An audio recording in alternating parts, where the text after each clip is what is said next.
છોટાઉદેપુર જિલ્લામાં ગેરકાયદેસર થતી રેતી ખનન માફિયાઓ વિરુદ્ધ વહીવટી તંત્ર આકરી કાર્યવાહી કરી છે। સંખેડા તાલુકાના રતનપુર ગામે ઓરસંગ નદીમાં દરોડા પાડી 3,94,000 મેટ્રિક ટન બિન અધિકૃત રેતી ઝડપી લેવામાં આવી છે।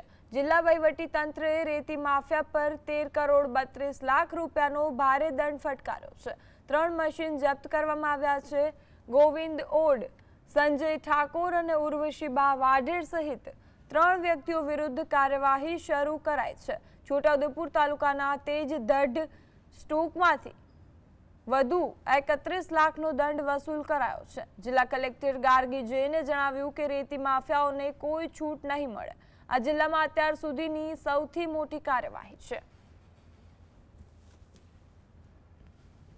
3 દિવસ સતત ત્યાં તપાસ કરાઈ અને સર્વે કરાયું, બધી માપણી થઈ અને એમાં સામે આવ્યા આશરે 3.94 એટલે 3,94,000 મેટ્રિક ટન જેટલી ગેરકાયદેસર રેતી ખનન થઈ છે અને એના ટોટલ દંડ આશરે 13 કરોડ 32 લાખ જેવા આવે છે, જે વસૂલાત કરવાની કામગીરી અત્યારે હાથ ધરવામાં આવી છે।